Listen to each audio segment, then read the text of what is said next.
அது வந்து கண்டிப்பா ஏற்றுக்கொள்ள முடியாது. பிரதானத்துவம் இந்த கூட்டத்துக்கு கூட்டப்பட்டது. ஏன் இவ்வளவு பெரிய ஒரு கன்ஃபியூஷன்? நான் ரொம்ப சிம்பிளான ஒரு கொஸ்டின். அவருக்கு வேற எந்த விதமான ரைட்ஸும் கிடையாது.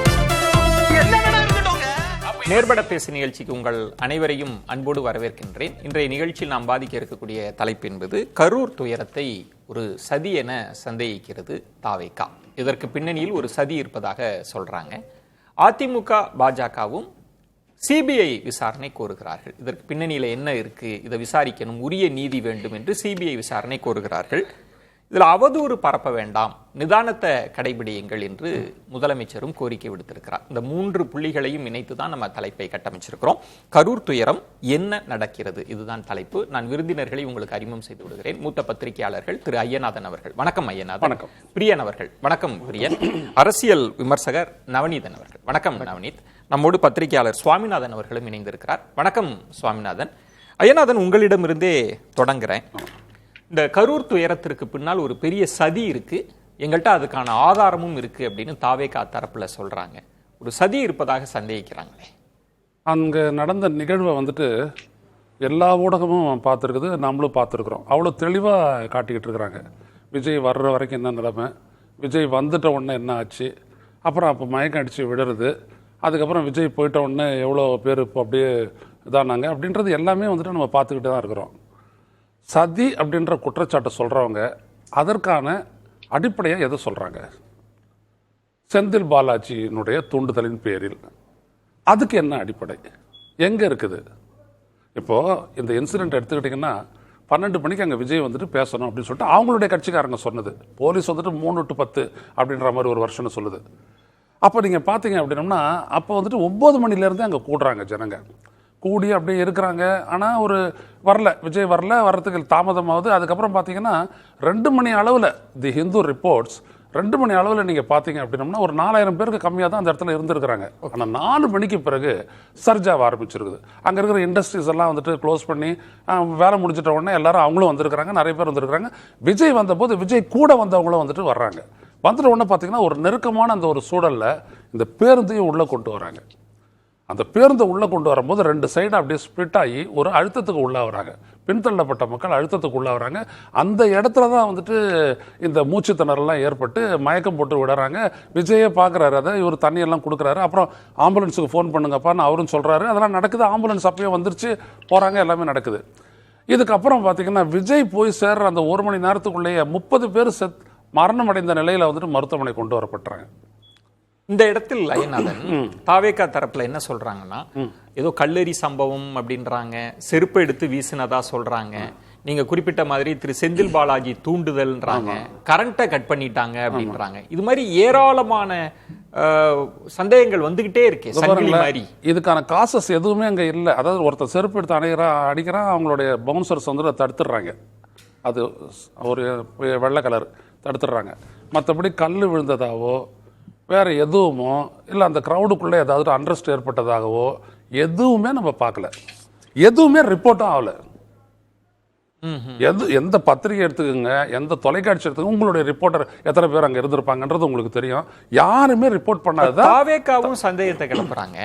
அதிமுக பாஜகவிலையும் சிபிஐ விசாரணை வேணும். குறிப்பா அந்த ஆம்புலன்ஸ் எப்படி வந்ததுன்னு எதிர்கட்சி தலைவர் கேட்கிறார். ஆம்புலன்ஸ் எப்படி உள்ளுக்கு வருது? நேற்று அவர் வந்துட்டு அந்த டேவிட்சன் ஆசீர்வாதம் என்ன சொன்னார், இப்படியான கிரௌடை நாங்கள் இது பண்ண போகும்போது நாங்கள் அருகில் 2 ஆம்புலன்ஸை நாங்கள் நிறுத்தி வைப்போம் இன் கேஸ் ஆஃப் எமர்ஜென்சி அப்படின்ற விஷயத்தை அவர் சொன்னார்.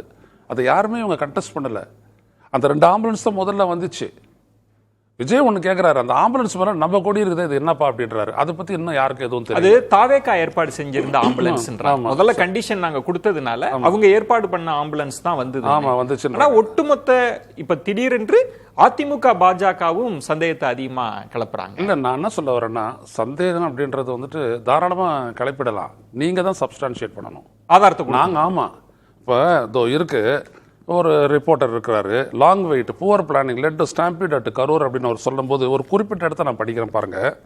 The size of the crowd doubled at the meeting spot as the people who are accompanying Mr. Vijay's vehicle also joined those who were already waiting there. The problem began when the crowd was forced to make way for Mr. Vijay's vehicle. This ended in a stampede. The fans who could not move further behind began fainting. They fell on a shed where a generator and an outside broadcast van of a television had been positioned. இந்த மாதிரி அந்த இடத்துல இவ்வளவுதான், அந்த இடத்துல இவ்வளவுதான் நடந்தது. விஜயை பார்ப்பதற்காக ஒரு தள்ளுமுள்ளு இருக்கு. ஆமா, ரெண்டு புறத்திலிருந்து வராங்க. அதனால அது மட்டும் இல்லாம அங்க இருக்கிறவங்க பாத்தீங்க அப்படின்னா, இது வந்துட்டு including women with children and girls continue to wait in spite of the scorching sun. அவ்வளோ கடுமையான வெயிலில் வந்துட்டு பெண்கள் குழந்தைகள் எல்லாருமே காத்துட்டு இருந்தாங்க. பலரும் வந்துட்டு அவங்க இடத்த விட்டு அவங்க நவரல. ஏன்னா the skipped lunch to keep their spots. எந்த இடத்துல இருக்கிறாங்களோ அந்த இடத்துல விட்டுறக்கூடாது நம்ம. ஸோ அதனால இப்போ தண்ணி சாப்பாடு தாங்க இங்கே பிரச்சனையே, வேற எதுவுமே இல்லை. ரெண்டாவது வந்துட்டு ஒரே மட்டும் நீங்கள் வந்துட்டு இப்போ இன்னைக்கு கடைசியாக வந்து உங்களுடைய தொலைக்காட்சின்னு நினைக்கிறேன், 25 பேர் 2 to 3 நிமிஷம் மூச்சு விட முடியாம திணறி செத்து போயிருக்கிறாங்க. பலருக்கும் விலா எலும்பு நொறுங்கி இருக்குது. இது வந்துட்டு போஸ்ட்மார்ட்டம் ரிப்போர்ட். ஓகே, இப்போ இதுல எந்த இடத்துல சதி இல்ல? இன்னொன்று என்ன கேக்குறாங்கன்னா, நீங்க ஒரு நபர ஆணையெல்லாம் போடுறது வேண்டாம், நீங்க எதையும் மூடி மறைச்சிருவீங்க, எங்களுக்கு சிபிஐ விசாரணை கொடுங்கன்னு கேட்கறது நியாயமா? அது கொடுக்கலாமா? ஐயா, சிபிஐ வச்சுதான் போஃபோர்ஸ் பீரங்கி பேர ஊழல் வழக்கே மூணுயா. நம்ம சிபிஐ தான் இந்த நாட்டினுடைய பிரீமியர் ஏஜென்சி. நம்மளாட்ட ஆட்களுக்கு தான் அது தெரியும், நம்மளா ரிப்போர்ட்டரா இருக்கிறவங்க.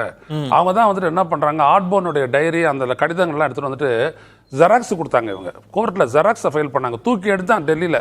அப்படிதான் அந்த கேஸ் வந்து ஸ்குவாஷ் பண்ணது. என்ன காரணம்? இப்ப பாஜக அவ்வளவுதான். யாரை வேணாலும் இந்த நாட்டில் இன்ஃப்ளூயன்ஸ் பண்ணலாம், அது போலீஸோ சிபிஐயோ. இப்ப ஈடி நம்ம என்ன பண்ணிட்டு இருக்கிறோம்? ஈடி எவ்வளவு பெரிய ஏஜென்சி, அதற்கு பின்னாலும் ஒரு உள்நோக்கம் இருக்கு. அவ்வளவுதான், எதை வேணாலும் பண்ணலாம். நான் என்ன இன்சிடென்ட்ல இருந்து நீங்க பேசுங்க, அதுல இருந்து பேசு. இவ்வளவு பேர், ஆமா இவ்வளவு பேர் இருக்காங்க, இவ்வளவு பேர் நம்ம பார்த்திருக்கிறோம், இவ்வளவு நடந்திருக்குது. அங்க இருக்கிற ஜனங்க இன்ன வரைக்கும் பேசிட்டு இருக்காங்க. கரண்ட் கட் பண்ணதெல்லாம் இல்ல, அந்த மரத்துக்காக கட் பண்ணதுதான், அப்புறம் கொடுத்துட்டாங்கன்னு சொல்றாங்க. இதைத்தான் எடுத்துக்கணும். இதுல சதின்ற இடமும் இந்த விசாரணை வேண்டாம், எங்களுக்கு வந்து சிபிஐ விசாரணை வேணும்ன்ற இடம் இருக்கிறதுல ஐயனாதான் கேட்கிறா, சதினா என்ன? சதி என்ன? உங்களுக்கு சந்தேகம், அந்த சந்தேகத்தை சொல்லுங்க. இன்னும் சொல்லணும்னா, ஒரு நபர் ஆணையம் அமைச்சிருக்காங்களா, அங்க கூட போய் நீங்க ப்ரொடியூஸ் பண்ணலாம் எல்லாத்தையும் அப்படின்னு. எங்க இந்த சந்தேகம் வரதான் நினைக்கிறீங்க? சந்தேகத்தை கூட முதல்ல பார்த்தீங்கன்னா, அது விஜயோடைய அந்த அரசியல், அவருடைய அந்த பயணத்துக்கு இது ஒரு ஸ்பீட் பிரேக்கராக தான் இந்த நிகழ்ச்சி அவருக்கு வந்திருக்குது. ஏன்னா அவர் கொஞ்சம் இனிமேல் அவருடைய அடுத்த கட்ட இதெல்லாம் வந்து பிளான் பண்ணி தான் பண்ண போகிறான்றதை நம்ம எதிர்பார்ப்போம். இப்போ ரெண்டாவது விஷயம் பார்த்தீங்கன்னா, 2005 எம்ஜிஆர் நகரில் ஒரு ஸ்டாம்பீட் நடந்தது, நிவாரணம் ஸ்டாம்பீட். அதுக்கு அப்போ இருக்கக்கூடிய ஆளுங்கட்சி ஒரு தனி நபர் குழு அமைச்சாங்க, ஜஸ்டிஸ் ஏ ராமன் தலைமையில். இது வரைக்கும் அந்த அறிக்கை வெளில வரல. இதுதான் தமிழ்நாட்டுடைய நிலைமை. இதே கிரவுட் மிஸ்மேனேஜ்மெண்ட், இதே ஒரு சம்பவம், துயர சம்பவம் கிட்டத்தட்ட 42. நீங்க அறிக்கை வராததை சொல்றீங்க. 2 அறிக்கைகள் வந்தது. ஆறுமுகசாமி ஆணையம் அமைச்சாங்க, அறிக்கை கொடுத்தாங்க. நான் சொல்றேன் இந்த மாதிரி இதே நான் கிரவுட் அருணா ஜெகதீசன் தலைமையில கொடுத்த அதுவும் ஸ்டெர்லைட்டுக்கு கொடுத்தாச்சு. அந்த அறிக்கைக்கு பாத்தீங்கன்னா கிட்டத்தட்ட 11 கோடி ரூபாய் செலவாயிருக்கு அந்த கமிஷனுக்கு. அது வேற இல்ல சொல்றேன், நமக்கு அப்ப ஒரு கமிஷன்னா எவ்வளவு செலவாகுன்றது நம்ம பார்க்கணும். அது சரி ஆச்சுங்களா? இப்ப இந்த சம்பவத்துக்கு வாங்க, ஒரு ஸ்டாம்பீடுக்குன்னு நம்ம வரும்போது ஏற்கனவே தமிழ்நாட்டில் ஒரு க்ரௌட் மேனேஜ்மெண்ட்டில் ஃபெயில் ஆகிருக்கிறது 2005. அதுலேருந்து இப்போ 2025 வந்திருக்கும். இது வரைக்கும் என்ன பண்ணிட்டு இருக்காங்க காவல்துறை?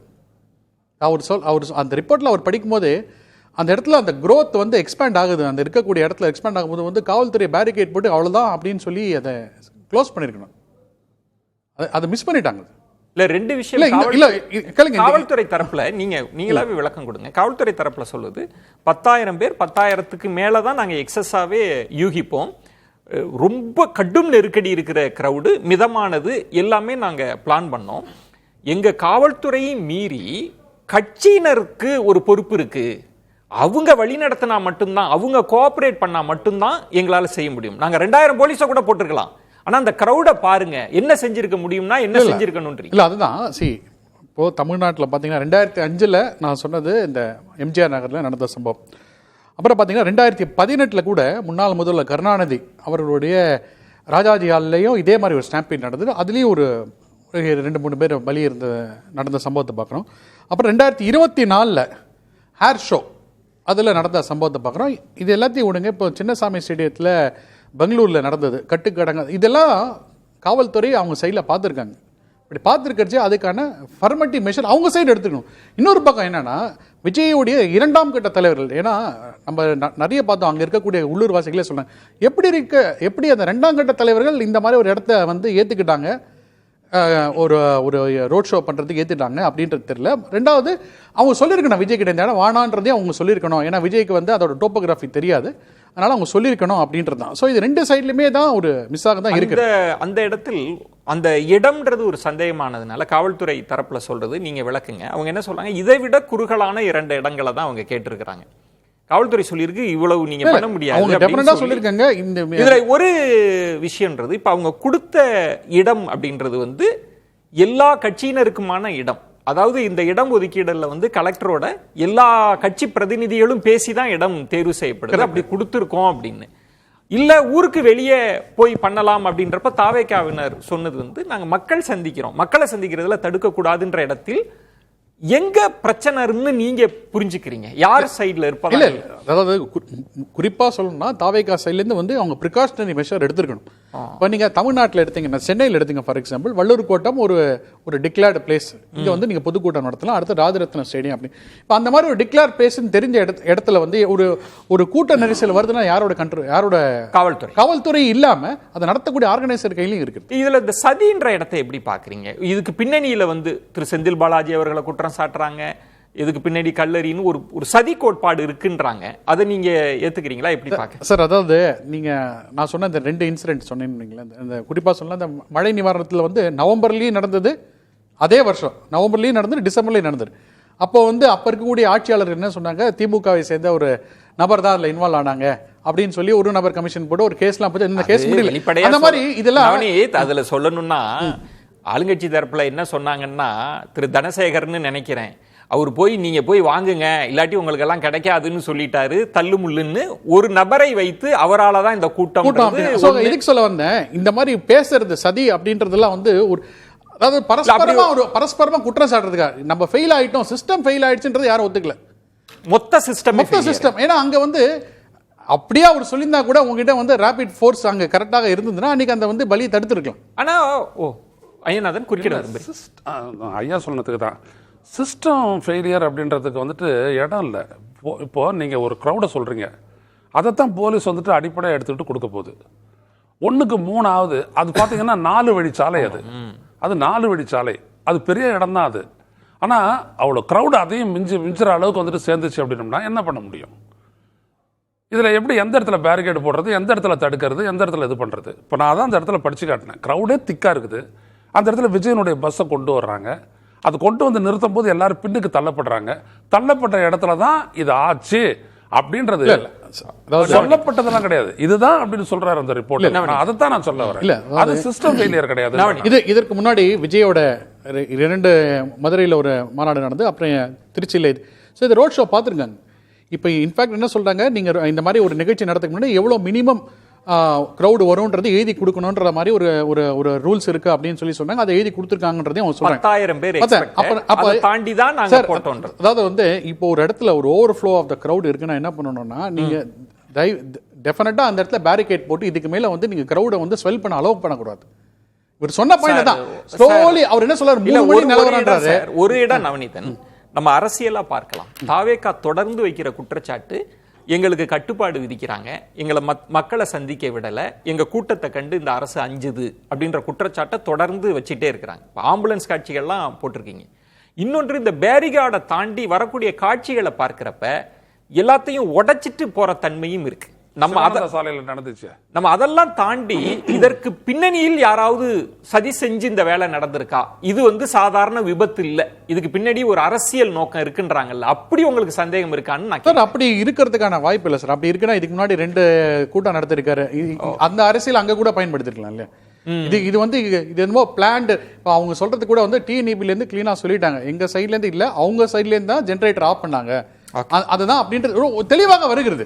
So it is a pure mismanagement. அதாவது மிஸ்மேனேஜ்மெண்ட் விஜய் தரப்புல இருந்தும் அவங்களோட 2ஆம் கட்ட தலைவர்கள் அந்த இடத்துல கண்ட்ரோல் பண்ணி ப்ராப்பரா பேரிகேட் விட்டு சொல்ற மாதிரி அந்த துருண்டு தெருவோ சாலையை வச்சுக்கலாம். அவ்வளவு பெரிய நீங்க ஒரு பூத மாதிரி ஒரு வண்டியை கொண்டு வந்தீங்கன்னா எப்படி போக முடியும்? பேசலாம். பிரியன், இதுல அதிமுக தரப்புல எதிர்கட்சி தலைவர் அறிக்கை விட்டு இருக்கிறாங்க. அன்பில் மகேஷ் பொய்யாமொழி அவங்க வந்து அழுததுல அம்பலப்பட்டு போயிருக்கிறாங்க. முதல்வரோட இப்ப விளக்கம் அவதூறுகளை பரப்ப வேண்டாம்னு சொல்றத வந்து எதிர்கட்சி தலைவர் இப்பதான் எங்களுக்கு அதிக சந்தேகம்ன்றாங்க. எம்ஆர் விஜயபாஸ்கர் சொல்றார், நம்பர் இல்லாத ஆம்புலன்ஸ் எப்படி உள்ளுக்கு வந்தது அப்படின்னு நிறைய கேள்விகளை தாவேக்கா சதின்னு சொன்னதோட நிறுத்திட்டாங்க.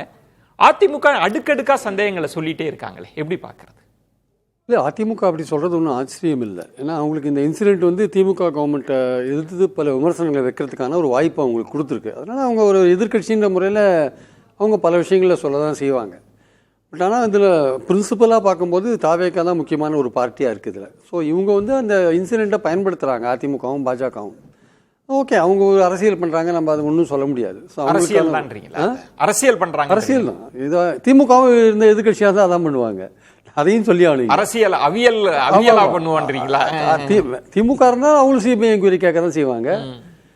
எனக்கு என்னென்னா சிபிஐ ஜெயலலிதா கேட்ட மாதிரி தான் வானத்தில் என்ன குதிச்சுது. இப்போ சொன்னார்ல சிபிஐ எப்படி போஃபர்ஸில் பிஹேவ் பண்ணாங்கன்ட்டு.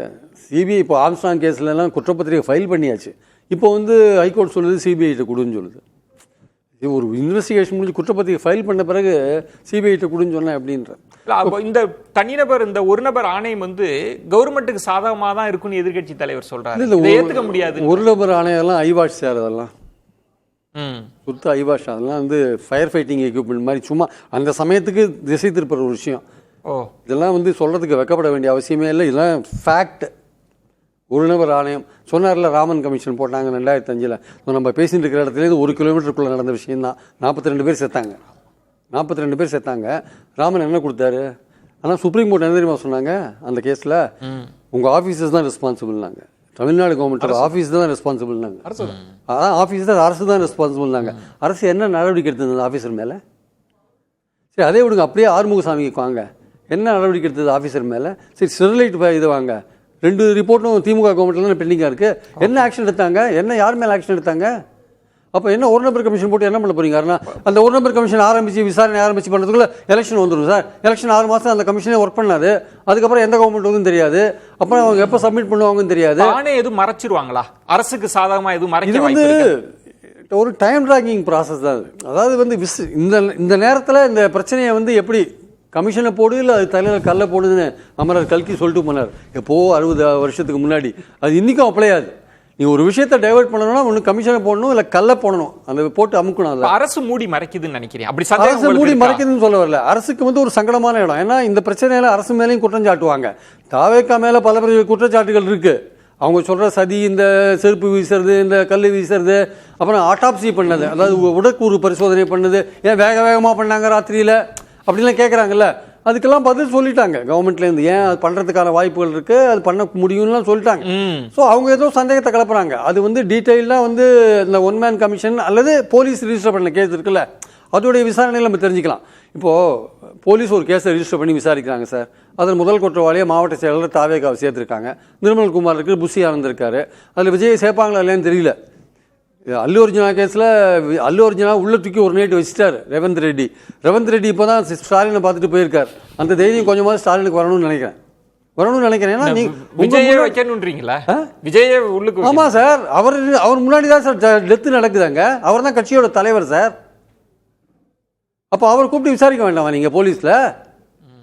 அவரை நீங்கள் உள்ள சேர்க்க வேண்டாமா? கேஸில் சேர்க்கணுமா வேண்டாமா? நியாயமாக சேர்க்கணும்ல. கேஸை அவர் பேரில் கேஸ் பதிவு பண்ணணும்ல. கட்சி தலைவர் இல்லையா? நீங்கள் அரெஸ்ட் பண்ணுறதெல்லாம் பண்ணாது வேணும், அடுத்த கட்டம் வச்சுக்கலாம். அவர் பேரில் கேஸுங்க.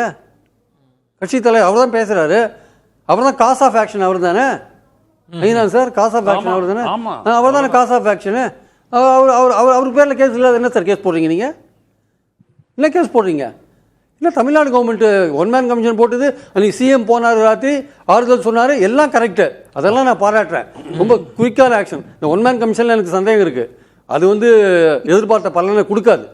அது டெஃபினட். அது இல்லை, மூடி மறைச்சிருவாங்கன்றீங்களா? மூடி மறைக்கிறது இருக்கட்டும். இப்போ நம்ம இதே பார்க்கணும். ஸ்டெர்லைட்டில் 13 பேர் ஃபயரிங்லேயே என்ன ஆச்சு? சிபிஐக்கு கொடுத்துட்டா சரி. நான் கேட்கேன். அதுலேயும் விஷயம் இருக்குது. இப்போ ஏன் சிபிஐ கேட்குறாங்க? பாஜகவும் அதிமுகவும் 2 பேரும் கூட்டணியில் இருக்காங்க. மத்திய அரசு அவங்கள்ட்ட இருக்குது. அப்போ சிபிஐ ஒழுங்காக நடக்குமா அப்படின்னு திமுக கேட்கும்ல. சிபிஐ ஒழுங்காக விசாரணை நடத்துமா?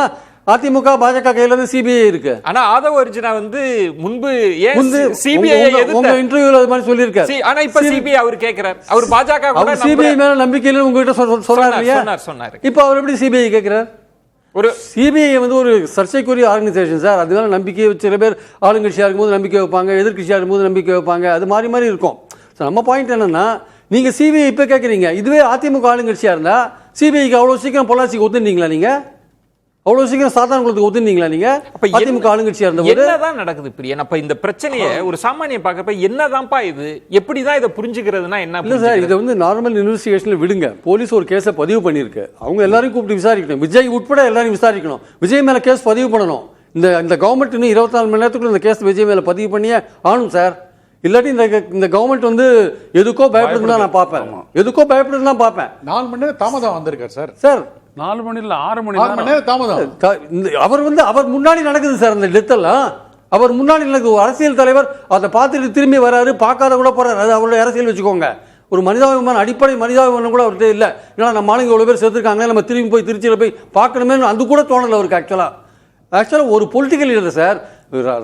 ராஜீவ்காந்தி இறந்து போறாரு குண்டு வெடிப்புல இறந்து போனா அந்த இடத்துல எப்போ குண்டு வெடிக்குன்னு தெரியாது. மறுபடியும் மூப்பரான் அங்கிருந்து பாடியை பரட்டி பாக்குறாரு, எங்க இருக்கார் ராகுல் காந்தின்ட்டு. அவர் ஒரு பொலிட்டிக்கல் லீடர். அவர் நினைச்சா ஐயோ ஏதாவது குண்டு வெடிக்க போகுதுன்னு திரும்பி ஓடி வந்திருக்கலாம்ல. அவரு ஏன் அங்க இருந்தாரு, அங்க ஏன் பார்த்தாரு எல்லாத்தையும்? அதுதான் சார் பாலிடிக்ஸ். அதுதான் பொலிட்டிக்கல் லீடர். அப்படிதான் இருக்கும். ஆனா லாண்ட் ஆர்டர் இஷ்யூவோ இதுக்கு ஒரு அரசியல் உள்நோக்கம்னு கற்பிச்சு விஜய வேண்டுமென்றே பழி வாங்குறாங்க. அப்படிலாம் வந்து விஜய் எல்லாம் பழி வாங்க வேண்டிய அவசியமே இல்லை சார். அவருடைய அரசியல் அவர் பண்றாரு சார். சார் இதுக்கு முன்னாடி இந்த விஜய் கூட்டத்தை நடத்தின போது நானே வந்து 6 கூட்டத்தை பத்தி நம்ம பேசியிருக்கோம். நம்ம இங்க நான் சொல்லியிருக்கேன். அவருடைய அந்த டிரான்ஸ்ஃபர்மேஷன் இருக்குல்ல, ஒரு நடிகர்ல இருந்து ஒரு அரசியல் தலைவரா மாறி எந்த இடத்துல நம்ம பேசினா ஓட்டை வாங்க முடியும், திமுக எதிர்ப்பு ஓட்டை வாங்க முடியும், கரெக்டா அதிமுகவை ரீப்ளேஸ் பண்ற அளவுக்கு திமுகவுக்கு எதிராக தான் இருக்குன்ற அளவுக்கு ஒரு காயினை நகர்த்திட்டு போறாரு. ஸோ அதிமுக ஓட்டை தான் அஃபெக்ட் பண்றாரு அவரோட பிரச்சாரத்தில். அப்போ அதிமுகவுக்கு இவர் மேல ஒரு காண்டு இருக்கும். என்னடா அது நம்ம ஓட்டை எடுக்கிறாருன்ட்டு. அது நீங்க அந்த ஆஸ்பெக்டை நீங்க விடக்கூடாது. ஆக்சுவலா அது ஒரு விஷயம் அங்க இருக்கு. அதிமுக ஆமா. ஆனா இன்னைக்கு களத்துல விஜய்க்காக அதிமுக தானே குரல் கொடுக்குது. அதான் சார், நீங்க குரல் கொடுக்குதுன்னு இப்ப பாக்குறீங்க. பட் அவருடைய வருகைன்றது வந்து அதிமுக ஓட்டு அஃபெக்ட் பண்ற ஒரு விஷயம். அங்கேயும் ஒரு சந்தேகம் இருக்குன்றீங்களா? ஆமா. விஜயபாஸ்கர் முதல்ல ஆஸ்பத்திரி போனார்ல. எப்படி நீங்க செந்தில் பாலாஜியை கேட்குறீங்கல்ல, விஜயபாஸ்கர் ஏன் போனாரு சார்? 2 பேரும் கரூர்காரங்க, நம்ம ஊர்க்காரங்க அஃபெக்ட் ஆயிருக்காங்கன்னு 2 பேரும் போனாங்க. அதுக்கு ஒரு உள்நோக்கம் நீங்க கற்பிக்கிறீங்கல்ல. செந்தில் பாலாஜிக்கு ஒரு உள்நோக்கம் கற்பிக்கிறீங்கல்ல, அப்போ விஜயபாஸ்கருக்கு ஏன் உள்நோக்கம் கற்பிக்க கூடாது? பேசலாம். முதல் கட்ட கருத்தா எடுத்துக்கிறேன். சுவாமிநாதன், நிறைய சதி கோட்பாடுகள், சந்தேகங்கள் இருக்கு, பரஸ்பரமா இருக்கு. முதல்வர் சொல்றார் பொறுமையா இருங்க அப்படின்னா, அந்த ஒரு நபர் நீங்க தனிநபர் ஆணையம் அமைக்கிறதுலயும் நமக்கு சிக்கல் இருக்கு. அவங்க பரிந்துரை தான் கொடுக்க போறாங்க. அரசு என்ன செய்யும்? இன்னும் எலெக்ஷனுக்கு கொஞ்ச நாள் தான் இருக்குன்ற தன்மையெல்லாம் இருக்கு. சிபிஐ விசாரணை வேண்டும் அப்படின்னு விஜய்க்கு ஆதரவான குரல்கள் அதிமுக பாஜக தரப்பிடம் இருந்து வரதையும் பார்க்கிறோம். அட்டாக் திமுக அரசு மீதெல்லாம் என்ன போயிட்டு இருக்கு? எப்படிதான் இதை புரிஞ்சுக்கிறது? நிச்சயமா இது இதுக்குள்ளாக ஒவ்வொருவருக்குள்ள ஒரு அரசியல் கணக்கு இருக்கு. அந்த அரசியலை நோக்கி இது களம் போயிருச்சு. உண்மையிலே மக்கள் சார்பு அரசியல்ல இருந்து இது நகர்ந்து விட்டது. உண்மையிலே உயிரிழந்த 41 பேர் அங்கு உண்மையிலே துள்ள துடிக்க உயிரிழந்திருக்கிறார்கள். அந்த புள்ளியிலிருந்து இந்த அரசியல் களத்தை நோக்கி தமிழக அரசியல்வாதிகள் இதை நகர்த்திருக்காங்க அப்படின்னு தான் நான் புரிஞ்சுக்கிறேன். ரொம்ப ரொம்ப முக்கியமா அந்த எஃப்ஐஆர் காப்பி, அந்த எஃப்ஐஆர்ல இன்னைக்கு சொல்லியிருக்காங்க தாமதமா வந்தாருன்னு. அந்த சம்பவம் நடந்த பிறகு எஃப்ஐஆர் போடுறீங்கல்ல, தாமதமாக வரும்போதே அதை தடுத்து நிறுத்தி இருந்தா காவல்துறை நீங்க போக கூடாது, இனிமேல் ஓவரா கிரௌட் ஏறிடுச்சு, உள்ள கட்டுக்கடங்காத கூட்டம் வந்துருச்சு, இனிமேல் நாங்க உங்களை அலோவ் பண்ண மாட்டோம் அப்படின்னு சொல்லி தடுத்து இருக்கலாம். சரி, 3 நம்ம பல நிகழ்வுகள்ல நம்ம பேசிருக்கோம் சார். இந்த ஒரு சிக்கல் சுவாமிநாதன், இதற்கு முன்பு அவர் தாமதமா தான் போறார். அதுக்கு சொல்லப்பட்ட காரணம் வந்து கட்டுக்கடங்காத கூட்டம், அதனால தாமதமாக போறோம்னு.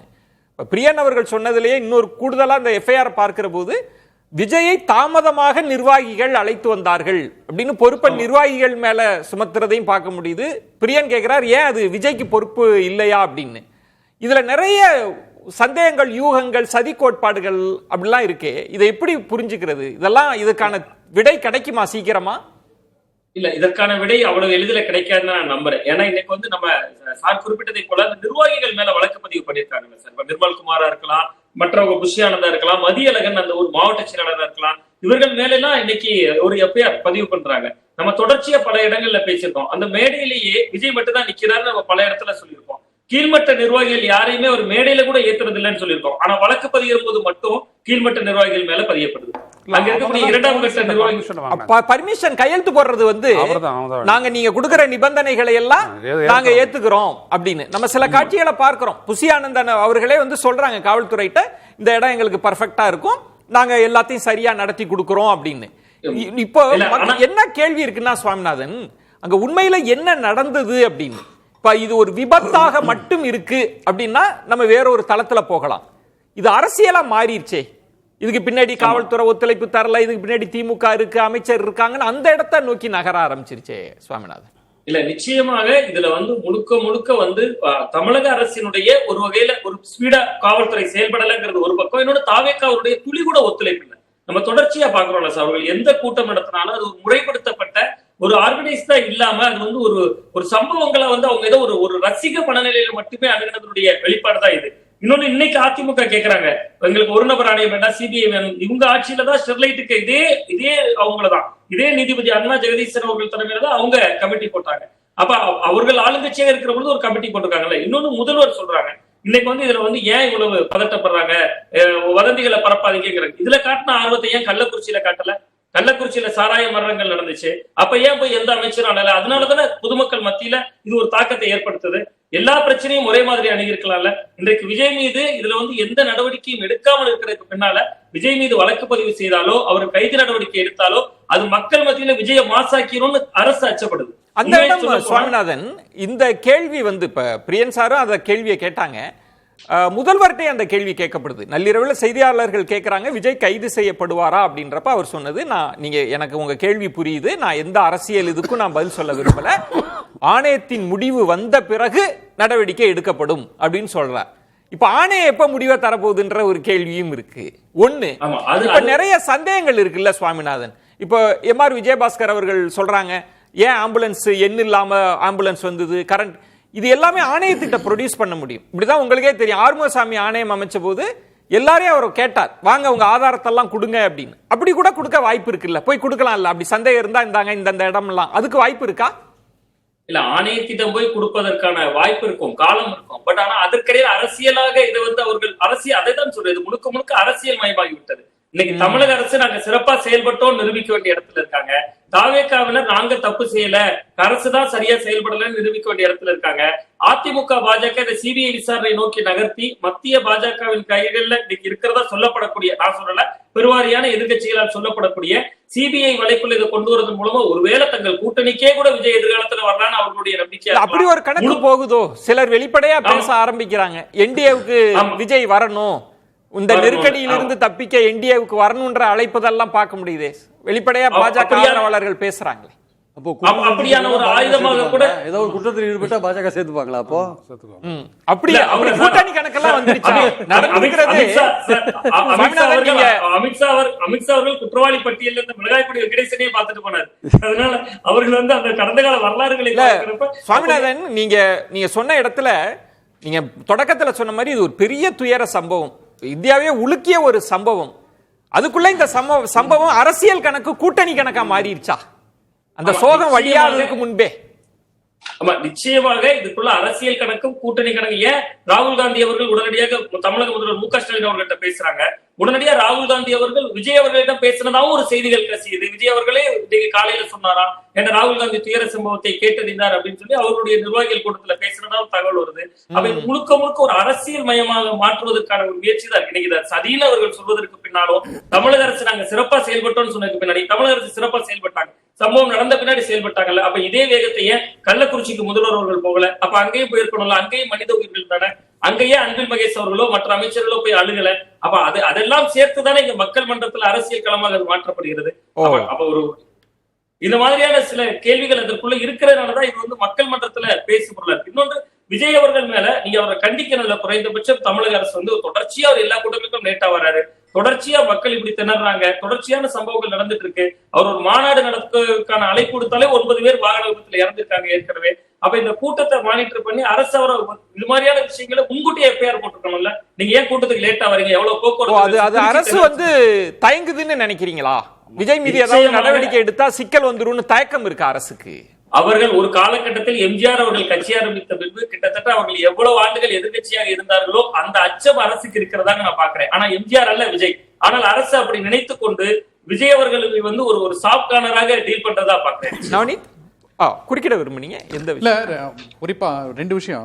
ஒண்ணு வந்து முதல்ல என்ன சொன்னாங்க, அந்த அட்டாப்சி பத்தி அவங்க சொன்னாங்க. அதுவும் வந்து தாவேகா தரப்புலேருந்து ஒரு தவறான செய்தி. ஏன்னா 2021 மேல யூனியன் கவர்மெண்ட்லேருந்து ஒரு அமெண்ட்மெண்ட் கொண்டு வந்துட்டாங்க. அதாவது உங்களுக்கு வசதி இருக்கக்கூடிய எந்த மருத்துவமனையிலையும் நீங்கள் வந்து இரவு நேரத்தில் கூட அட்டாப்சி பண்ணலாம். கூடுதலாக இந்த மாதிரி ஸ்டாம்பீட் அந்த மாதிரி கேசஸ்க்கு வந்து உடனே பண்ணலான்றது கவர்மெண்ட் நோட்டிஃபிகேஷனே இருக்குது. அது அவங்க சொல்கிறது தவறு. ரெண்டாவது வந்து இப்போ நம்ம சொல்லக்கூடிய முதல்வர் அவர்கள் இங்கே எங்கெல்லாம் 2 சந்தேகம், இப்போ அந்த சந்தேகம் வந்து ரூல் அவுட் ஆயிடுச்சு. ஓகே. இன்னொரு வந்து முதல்வர் அவர்கள் கள்ளக்குறிச்சிக்கு போகலைன்ற போது 2024 உயர்நீதிமன்றமே என்ன சொல்லியிருக்காங்க, கல்வராயன் மலை பகுதிக்கு முதல்வர் செல்ல வேண்டும். அப்படி அவரால் முடியலனா கூட அவர் துணை முதல்வர் இல்லை உதயநிதி ஸ்டாலின் அமைச்சர் போக வேண்டும். இது வரைக்கும் அவங்க போயிருக்காங்களாங்க? அது ஒரு கேள்வியா? நான் என்ன கேட்குறேன், ஒரு உயர்நீதிமன்றம் அறிவுரை கொடுத்துருக்காங்க. நீங்கள் அங்கே போய் அந்த மலைப்பகுதியில் பாருங்க, அவங்களுடைய சிரமங்கள்லாம் பாருங்க, என்ன பண்ண முடியும். அப்போது அதெல்லாம் ஒரு இடத்துல இருக்கு. இதே அன்பில் மகேஷ் அவர்கள் இங்கே தமிழ்நாட்டில் அப்போ முன்னால் இருந்த பாஜக பிரமுகர் நாச்சியார் அவங்க என்ன பண்ணுறாங்க, பசங்க பஸ்ஸில் போகிறாங்க, ஃபுட்போர்டில் போகிறாங்க. அந்த வீடியோ ரொம்ப வைரலாக போச்சு. அவங்க போய் என்ன பண்ணுறாங்க, அந்த பசங்களை திட்டி அடித்து இறக்குறாங்க. அவங்கள கைது பண்ணுறாங்க. யாரு? இப்போ பசங்களை நெறிப்படுத்தினவங்களை வந்து கைது பண்ணுறாங்க. ஸோ இங்கெல்லாம் தான் நமக்கு சந்தேகம் இருக்கு. பிரியன், இப்போ விசாரணை ஆணையத்தை தாண்டி நீதிமன்றத்துக்கும் போயிருக்கு. இப்போ நாளை கூட எடுத்துக்கலான்றது. நீதிமன்றத்தின் தலையீடு உண்மைகளை வெளிக்கொணருமா? ஏன்னா அங்க நீங்க சந்தேகம் இருந்தா தாவேகா தரப்புல எங்கள்கிட்ட சாட்சியம்லாம் இருக்கு, நாங்க நீதிமன்றத்தில் ஒப்படைப்போம், அங்கு வெளிவர வாய்ப்பு இருக்கா? இல்லை, நீதிமன்றம் வந்து என்ன மாதிரி இதை ப்ரொசீட் பண்ணுவாங்க? ஏன்னா இவங்க கேட்குறது என்னென்னா வந்து சிபிஐ என்கொயரிக்காக போகிறாங்க, ஏதோ ஒரு சதி இருக்குன்னு இவங்க சொல்கிறாங்க. இந்த விஷயத்தை வந்து உடனடியாக 2 நாள்லையோ 3 நாள்லையோ விசாரித்து தீர்ப்பு சொல்கிற அளவுக்கு இது இல்லை. இது ஒரு பெரிய லாங் லென்தி ப்ராசஸ். இது நீங்கள் கவர்மெண்ட்டுக்கு நோட்டீஸ் கொடுக்கணும், பல பேரை கூட்டி விசாரிக்கணும், அதுக்கப்புறம் தான் நீங்கள் வந்து சொல்ல முடியும், நீங்கள் ஒரு சிபிஐக்கு கொடுக்க முடியுமா சதி இருந்தா இல்லையான்னு. ஆனால் அதில் வந்து பேரலாக வந்து சிஎம் சொன்னார் நீங்கள் இப்போ சொன்னீங்க. அதாவது வந்து விஜய் கைது செய்யப்படுவாரான்னா இந்த மாதிரி ஒரு நபர் கமிஷனோட முடிவு வந்த பிறகு தான். அது வந்து சரியான பதில் கிடையாது. ஏன்னா போலீஸ் கேஸ் தனி, ஒரு நபர் விசாரணை தனி.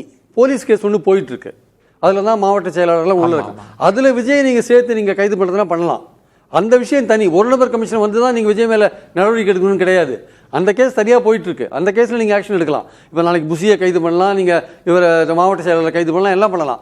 அதனால் முதல்வர் அந்த விஷயத்தில் ஒரு நபர் கமிஷன் ரிப்போர்ட் வந்த பிறகு தான் நாங்கள் விஜய் கைதை பற்றியோ இல்லை விஜய் மேலே நடவடிக்கை பற்றியோ யோசிக்க போகிறது, அது வந்து சரியான ஒரு அணுகுமுறை கிடையாது.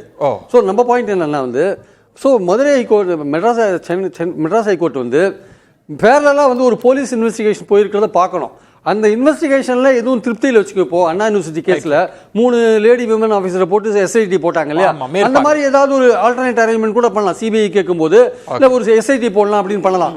ஒரு பேரலாக ஒரு என்கொயரி ஆரம்பிச்சிட்டாங்க ஸ்டேட் கவர்மெண்ட் போலீஸு. அதை வந்து நீங்கள் அலோவ் பண்ணிவிட்டு அதில் ஏதாவது சந்தேகம் இருந்தால் கவர்மெண்ட் கோர்ட்ல போயிட்டு நீங்க ஒரு கரெக்ஷன் வாங்கலாமே தவிர எடுத்த உடனே நீங்க சிபிஐ தான் அப்படின்னு போனீங்கன்னா ஸ்டேட் கவர்மெண்ட் சொல்லும், ஸ்டேட் கவர்மெண்ட்டோ திமுகவோ இம்ப்ளீட் பண்ணி எங்களுக்கு சிபிஐ மேல நம்பிக்கை இல்ல, பாஜக பொலிட்டிக்கலா யூஸ் பண்றதுக்கான வாய்ப்பு இருக்கு அப்படின்னு சொன்னாங்கன்னா என்ன பண்றது? ஐயனாதன், இப்போ இதுல உண்மைன்றது ஒண்ணு வரணும்ல, வெளியில வரணும். இப்ப எல்லா மக்களுக்கும் அந்த சந்தேகங்கள் கேள்விகள்லாம் இருக்கு. இப்ப நீங்க சொன்ன அந்த ஒரு புள்ளின்றது எந்த ஆதாரத்தின் அடிப்படையில் உங்களுக்கு அந்த சந்தேகம்ன்றது அது வந்தா மட்டும்தான் இதுக்கான உண்மை தெரியுமா? அதை தாவேகா தரப்பு தான் கொடுக்கணுமா? ஆமா, நான் என்ன சொல்ல வரேன், நீங்க தானே நீங்க அப்படிதான் கோர்ட்டுக்கே போயிருக்கிறீங்க. இதுக்கு பின்னாடி ஒரு நபர் இருக்கிறாரு, அவருடைய தூண்டுதல் இருக்குது, காவல்துறை எங்க தடியடி நடத்துச்சு அப்படின்னு இன்னைக்கு கோர்ட்டை விசாரிக்க முடியாதுன்னு சொல்லிடுச்சு. விசாரிக்க முடியாது வந்துட்டு நீங்க ஒரு மனுவா தாக்கல் பண்ணுங்க, அதுக்கப்புறம் பார்க்கலாம் அப்படின்னு சொல்லிட்டு அவங்க எடுத்துக்கல, விசாரணைக்கு எடுத்துக்கல. அதான் ரொம்ப முக்கியம். ஏன்னா இவங்க சொல்றதெல்லாம் எடுத்துக்கிட்டு அவங்க பேச மாட்டாங்க, அப்படி பேச முடியாது ஒரு கோர்ட் ஆஃப் லா. ஒன்று. ரெண்டாவது விஷயம் என்னன்னீங்கன்னா அதில் மெயினாக இன்றைக்கி பார்த்தீங்கன்னா காவல்துறை என்ன பண்ணியிருக்கு, விஜயின் தாமதமே காரணம் அப்படின்னு சொல்லிட்டு எஃப்ஐஆரில் போட்டிருக்கிறதா அப்போ செய்தி வருது. நான் என்ன சொல்ல வரேன்னா, இதை அவர் தொடர்ந்து செய்கிறாருன்றேன். இப்போ விஜய் வந்துட்டு ஒரு ப்ரொஃபஷனலுங்க, அவர் ஒரு ஷூட்டிங் அப்படின்னு சொன்னால் குறித்த நேரத்துக்கு அவர் போயிருக்கிறாரு. நான் ஒரு இன்சிடென்ட்டே எனக்கு நினப்பில் இருக்குது. இந்த ரஞ்சிதமே பாட்டு வந்துச்சு இல்லையா, காத்தால 6 மணிக்கெலாம் வந்துட்டு டான்ஸ் ஆடி அவருடைய பாட்டை முடிச்சுட்டு போயிட்டாரு அப்படின்னு சொல்லிட்டு அது ஒரு பெருமையை பேசிக்கிட்டாங்கன்றதெல்லாம் சொன்னாங்க. வெல்டன். இங்கே உங்களுக்குன்னு ஒரு தனி சார்ட்டர்டு ஃப்ளைட் இருக்குது. நீங்கள் 8 மணிக்கு அங்கே வர்றதுக்கு பதிலாக 6 மணிக்கு நீங்கள் வந்திருந்தீங்க அப்படின்னோம்னா அந்த சார்ட்டர்டு ஃப்ளைட்டில் ஏறி 6:45 இறங்கி 8:15 8:30 மணிக்கு நீங்கள் வந்துட்டு நாமக்கல் போயிருக்க முடியும். நீங்க அங்க 9 மணிக்குள்ள நீங்க பேசுறது இதுல நம்ம ரூல் புக்ல என்ன வேணாலும் இருக்கலாம் ஐயநாதன். ஆனா பார்க்கிற போது அவர் வாகனம் நகரவே முடியாத ஒரு தன்மை இருக்கிறப்ப அப்படி எல்லாம் எதுவும் நடக்கலைங்க. நீங்க எல்லாத்தையும் ரூல் புக்கை மட்டும் பார்த்து செஞ்சிர இல்ல நான் யதார்த்தத்துல தான் பாருங்க, எல்லாமே கவர் பண்றீங்க, நீங்க கம்ப்ளீட்டா கவர் பண்றீங்க. ஒரு டிவி 2 டிவில எல்லாருமே கவர் பண்றீங்க. இவ்வளத்தையும் பார்த்துட்டு தான் நான் சொல்றேன், தாராளமா இவர் அந்த உரிய நேரத்துல போய் சேர்ந்துருக்கலாம். ஒண்ணு நான் என்ன கேட்கறேன்னா, நம்ம அதை விரிவா பேசலாமா? ஒரு பிரேக் எடுத்துட்டு நம்ம இது என்ன நடந்துட்டு இருக்கு, எந்த திசையில் செல்லுதுன்றதை நம்ம ஒரு இடைவேளைக்கு பிறகு பேசலாம். ஐயநாதன், இப்போ கரூர் துயரம் என்ன நடக்கிறது அப்படின்னு பேசிட்டு இருக்கோம். இதுல பார்க்கிறப்ப இது சமூக ஊடகங்கள் காலம். அச்சு ஊடகங்கள்ல தாவேகாவை விஜய கடுமையா சாடி நிறைய கட்டுரைகள் பார்க்க முடியுது. ஆனா இன்னொரு புறம் சோசியல் மீடியாவில் சதி கோட்பாடுகள் வீடியோவை நிறைய பார்க்க முடியுது. அதை தான் முதல்வர் அவதூறு பரப்ப வேண்டான்னு ஒரு குழப்பம் இருக்கு. உண்மையில என்ன நடந்ததுன்றது, எதை தான் நம்புறதுன்னு ஒரு கேள்வி இருக்கே. ஐயா, ஒன்றும் இல்லை, நான் இந்த ஊடகத்தின் வழியாக நான் சொல்ல வரேன். ரிப்போர்ட்டிங் அப்படின்றத நம்ம மதிப்போம். நம்ம எல்லாருமே பத்திரிகை துறையில் இருக்கிறவங்க அந்த ஸ்பாட் ரிப்போர்ட்டிங்கை தான் முதல்ல வச்சுக்கிறோம். அப்புறம் தான் ஏஜென்சி ரிப்போர்ட்டிங்கை எடுத்துக்கணும். ஏன்னா அது நம்மளுக்கு கொடுக்குற மரியாதை. ஒருத்தர் தி ஹிந்து பத்திரிகையில் ஜெய்சங்கர் ஃப்ரம் கரூர், அவர் கொடுத்துருக்கக்கூடிய அந்த 3 பத்தி நியூஸை நீங்கள் பாருங்க. அவர் போய் அவர் என்னங்க நடந்துச்சு அப்படின்றத அவர் சொல்றாரு, தெளிவா சொல்றாரு. கடைசியா அவர் சொல்லும் போது சொல்றாரு, மாட்டிட்டு அவரே தப்பிச்சிருக்காரு. இதை பாருங்க. ஆமா ஆமா, the size of the crowd doubled at the meeting spot as the people who accompanied Mr. Vijay vehicle also joined those who were already waiting there. The problem began when the crowd was forced to make way for Mr. Vijay's vehicle. ஆனா ஒரு அர்த்தம் சொல்லிடுறேன், தமிழ் பத்தி சொல்லுங்களேன், நேயர்களுக்கு புரியுறதுக்காக தமிழ்லயே அதை சொல்லுங்க. அதாவது விஜய் கூட வந்தவங்களும் அங்க ஏற்கனவே இருந்த மாசோட அவங்களுடைய கிரௌடும் சேர்ந்துருது. ஆனா சமூக ஊடகங்கள்ல ஐயநாதன் யாரோ கல்ல வீசினாங்க, அதை கண்டு பயந்து கூட்டம் முன்னோக்கி ஓடி வந்ததுன்னு சொல்லுவதும், கரண்ட கட் பண்ணிட்டாங்க அதனால எல்லாம் பயந்துட்டு ஓடி வந்தாங்க, இப்படிதானே எல்லாம் உங்க தொலைக்காட்சியிலே இன்னைக்கு காத்தால அந்த வீடு அந்த அந்த மரம் முறிஞ்சு விழுந்துச்சு, அதுக்கு பக்கத்துல ஒரு வீட்டுக்காரே இன்னைக்கு சொன்னாரு, அந்த இடத்துல அந்த மரத்தை உடைச்சிட்டு விடும்போது மட்டும் தான் கரண்ட் ஆஃப் பண்ணாங்க. ஏன்னா அவங்களெல்லாம் இறங்க மறுபடியும் அவன் டிரான்ஸ்ஃபார்மர் மேலே மறுபடியும் அதை கொடுத்துட்டாங்க அப்படின்ட்டு. அதாவது நான் என்ன சொல்ல வரேன்னா, ஒரு இன்சிடென்ட்டை பொறுத்த வரைக்கும் இது ஸ்போராடிக்கா நடந்திருக்குது. ஒரு இடத்துலயே எல்லாருமே செத்துறல, அந்த இடத்துல இருந்து பலரும் இறந்துருக்காங்க. நீ சொல்றது முக்கியமான இடம். ஒரு தள்ளு முள்ளுன்னா அந்த இடம் மட்டும், இது ஓவரால் பிளேஸ்ல எல்லா இடத்துலயும் நடந்திருக்குது. விஜய் பார்த்தது இப்படி, அதுக்கப்புறம் அது ஆப்போசிட் சைடு ரோட்ல அவருக்கு அந்த வண்டிக்கு எந்தாண்ட பக்கம் நீங்க பாத்தீங்கன்னா நிறைய அந்த இடத்துல தான் நடந்திருக்குது. சொல்றாரு ஒருத்தர், நான் குழந்தைய தூக்க போனேன் மெரிச்சிட்டாங்க அப்படின்றாரு. இப்படி நடந்திருக்குது. அப்போ இதுல என்ன நான் சொல்ல வர்றது அப்படின்னம்னா, திரு விஜய் அவர்கள் உரிய நேரத்துல வந்திருந்தாரு அப்படின்னம்னா இதை அவாய்ட் பண்ணிருக்கலாம் அப்படின்றது என்னுடைய எண்ணம். உரிய நேரம். இப்ப நீங்க தானே சார் நேரம் கேட்கறீங்க. நீங்க நேரம் கேட்ட போது நீங்க அதை ஹானர் பண்ணக்கூடாதா? இப்போ இவங்க எல்லாம் சாப்பிடாத இருந்தது, தண்ணி குடிக்காத இருந்தது தானே அந்த மயக்கத்துக்கு காரணம்.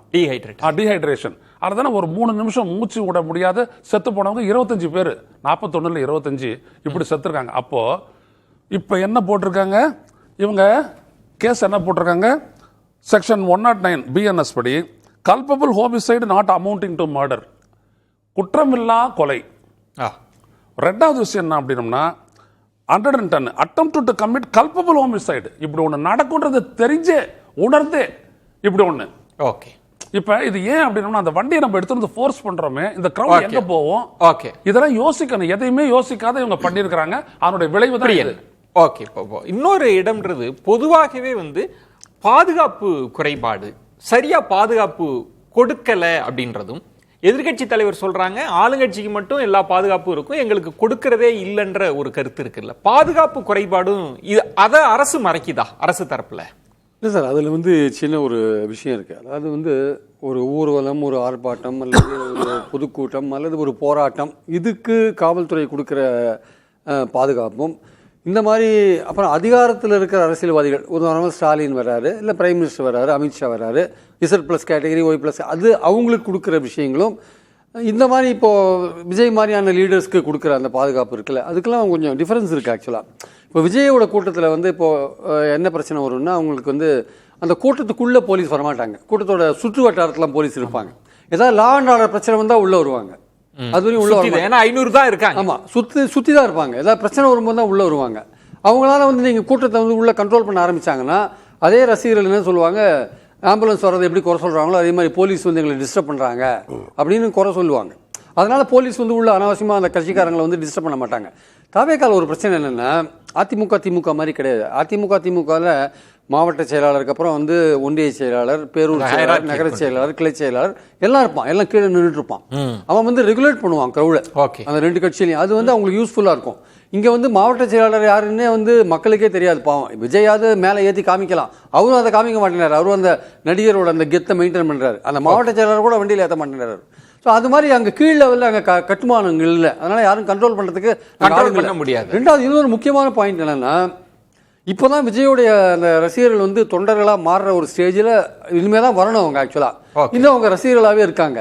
ஸோ அவங்க பார்க்குற மனோபாவத்தில் இருக்காங்க. அவர் வந்து விஜயை பார்க்குற மனோபாவத்தில் இருக்காங்க. விஜயை கேட்குற மனோபாவத்துக்கு எப்போ வராங்களோ அப்பதான் விஜய் ஒரு பொலிட்டிக்கல் லீடரா மாறுவாரு, அவங்க அரசியல் மயப்படுத்தப்படுவாங்க. சாமிநாதன், இதுல இருக்கிற 2 சிக்கல், பல கூட்டங்களுக்கு அவர் தாமதமாக வரார், கட்டுக்கடங்காத கூட்டம் இருக்கு, கொடுக்கிற விதிமுறைகள் மீறப்படுகின்றன, இப்படின்ற நிறைய விஷயங்கள் இருக்கு. ஆனா இருக்கக்கூடியவர்கள் இளைஞர்களா இருக்கிறாங்க. ஆனா அரசு சட்டத்தை என்ஃபோர்ஸ் பண்ணணும், ஆனால் அரசு பண்ணாத ஒரு சூழல், ஒரு விதமான ஒரு கையறு நிலையும் இந்த சூழல்ல இருந்துட்டு இருக்கா? தெரியுது ஆனா செய்ய முடியாத சூழலுங்க, அது ஒரு முக்கிய காரணமா? ஆமா, நிச்சயமா வந்து அந்த இளைஞர்கள் கூட்டம் வந்து ஒரு பெருவாரியான கூட்டமா இருக்கு. அதை எப்படி பாக்கலாம்னா சார், இந்த ஒருத்தர் டிடிஏ பாஸ்டர்னு ஒருத்தர் பைக்ல போனாருன்னா பின்னாடியே ஒரு கட்டத்துல எல்லா இளைஞர்களும் போயிட்டு இருந்தாங்க. காவல்துறை எத்தனை வழக்குகள் அவர் மேல போட்டாங்க. ஆனா இன்னைக்கு பாத்தீங்கன்னா இவர் ஒரு அரசியல் கட்சியில இருக்கிறதுனால இந்த இளைஞர்கள் தவறுதான் பண்றாங்க, விதமிஞ்சின கூட்டம் வராங்க, அவர் உரிய நேரத்துக்கு வரமாட்டாரு. ஆனா அரசால நடவடிக்கை எடுக்க முடியல. இதுக்கு முன்கூட்டியே நீங்க ஏன் அவ்வளவு தாமதம் வரீங்க, போக்குவரத்து நெருக்கடி ஏற்படுது என்கிற ஒரு வழக்க பாய்ச்ச முடியல. ஏன்னா என்ன அரசை பொறுத்த வரைக்கும் அவர் ஒரு சம்பவம் நடந்த பின்பு சிறப்பா செயல்படுறாங்க. அதுல கடுதல் ஒரு இடம் சுவாமிநாதன், அதுல இன்னொரு கூடுதலா ஒரு கேள்வி. இப்ப லா அண்ட் ஆர்டரை வந்து கண்டினியூஸா சிஸ்டம் வந்து மானிட்டர் பண்ணிட்டே இருக்கும். விஜய் வர வர தாமதமாகிறது. 10,000 பேர் சொன்ன இடத்தில் 15,000 இருக்கலாம், 27,000 பேர் கூடிக்கிட்டே இருக்கிறாங்க. அப்படின்னா இந்த சிஸ்டம் என்ன செஞ்சிச்சு அப்படின்ற ஒரு கேள்வி. கராரா நிறுத்தி இருக்கலாம் விஜய் அவர்களை, நீங்க வர வேண்டாம் உள்ளுக்குன்னு. அப்படி செஞ்சா ஃபீட்பேக் ரிஃப்ளெக்ஷன் வேறையாவும் இருக்கு. இந்த இடத்தை எப்படி ஹேண்டில் பண்றது? இல்ல அதுதான் அந்த அரசு வந்து தன்னுடைய மக்கள் நலன் என்கிற ஒரு அரசியல் பார்வையிலிருந்து அகன்று துரிதமா உண்மையிலே ஒரு உளப்பூர்வமான ஒரு நடவடிக்கை எடுக்க வேண்டிய இடத்துக்கு வந்துதான் ஆகணும். ஏன்னா பூனைக்கு யார் மணி கட்டுறதுங்கிற ஒரு இடம் வருது இல்ல. கடைசி வரை இவர் இப்படியே பேசிக்கிட்டே இருப்பாங்க, பண்ணிக்கிட்டே இருப்பாங்க. அரசு இயந்திரம் வந்து நடந்த பின்பு செயல்பட்டு கொண்டே இருப்பது என்பது அவங்களுக்கு வந்து ஒரு அது தோதான ஒரு சூழலை ஏற்படுத்திவிடும். இன்னைக்கு ரொம்ப தவறு நடக்கிறது. தமிழக வெற்றி கழகத்தினுடைய இளைஞர்கள் கூட்டம் என்பது ஒரு முறைப்படுத்தப்படாத கூட்டமா இருக்கு.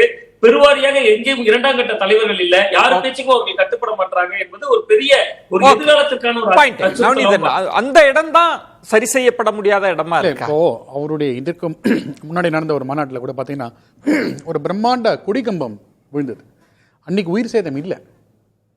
யோசிச்சு பாருங்க, அன்னைக்கு அந்த இடத்துல விழுந்த இடத்துல அந்த அவ்வளோ பெரிய கொடிக்கம்பம் விழுந்தா அன்னைக்கு என்ன ஆயிருந்திருக்கும்? ஸோ அவங்களுக்கு வந்து அவர் சார் சொல்ற மாதிரி அவங்களுக்கு ப்ரிப்பேர்ட்னஸ் கிடையாது. இப்போ அவர் சார் சொல்ற மாதிரி அந்த ஃபர்ஸ்ட் அந்த பொலிட்டிக்கல் லீனேஜ் கிடையாது, செட்டப் கிடையாது அவங்களுக்கு. அது ஒன்று. 2வது விஷயம் பார்த்தீங்கன்னா என்னன்னு தெரியல. இப்போ அவரு அந்த இடம் தானே அதிகமா இடமும் இருக்கும். நீங்க பேசினவங்க எல்லாருமே வந்து விஜயை பார்க்க போறேன்னு தான் சொன்னாங்க. இறந்தவர்கள் வீட்டுல இருந்து சொன்னாலும் சரி, விஜய் என்ன சொல்றான்னு கேட்கறது யாருமே வரல. இது வரைக்கும் பாக்குறது தான் வந்திருக்காங்க. அதுதான் சிக்கலா இருக்கு. அதுதான் சிக்கலா இருக்கிறது.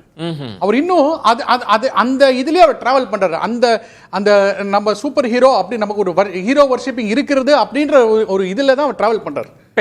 நிறைவு சுற்று சுவாமிநாதன், என்ன நடக்கிறது, எப்படி இத சம்ம பண்ணுவீங்க சுவாமிநாதன்? அதாவது இன்றைக்கு நடிகர் விஜய் அவர்கள் மிகப்பெரிய பொறுப்பு அவருக்கு இருக்கிறது. ஒரு பெரிய இளைஞர்கள் கூட்டம் அவர் பின்னால இருக்கு. அதை ஒரு முறைப்படுத்தப்பட்ட ஒரு அமைப்பா மாற்ற வேண்டிய தேவை அவருக்கு இருக்கு.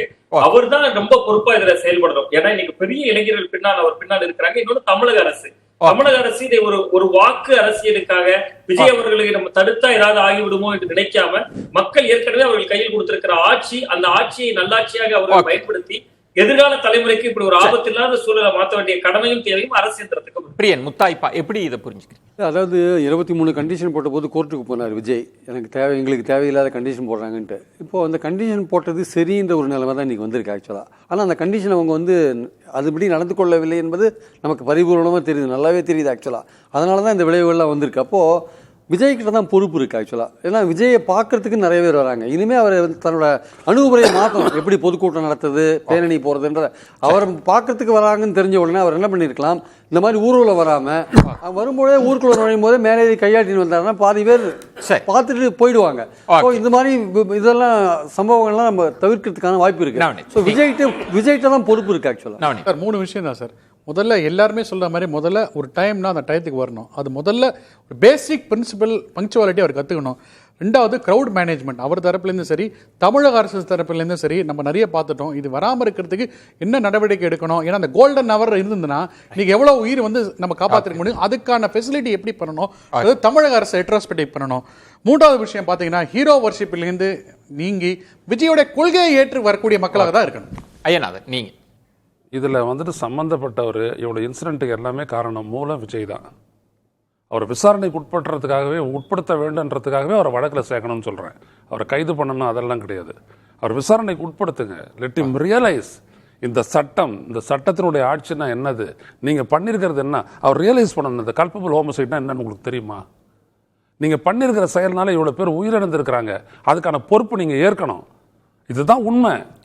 அப்போது நீங்கள் வந்துட்டு கண்ட்ரோலும் பண்ண மாட்டீங்க, சட்டத்தும் உங்களை கட்டுப்படுத்தாது அப்படின்னோம்னா எங்கேயுமே வழி இல்லை. நன்றி. விருந்தினர்களுக்கு என்னுடைய நெஞ்சம் நிறைந்த நன்றிகளை தெரிவித்துக் கொள்கிறேன். மற்றொரு தலைப்பில் சந்திக்கலாம். நன்றி. அது வந்து கண்டிப்பா ஏற்றுக்கொள்ள முடியாது. பிரதானத்துவம் இந்த கூட்டத்துக்கு கூட்டப்பட்டது. ஏன் இவ்வளவு பெரிய ஒரு கன்ஃபியூஷன்? நான் ரொம்ப சிம்பிளான ஒரு அவருக்கு வேற எந்த விதமான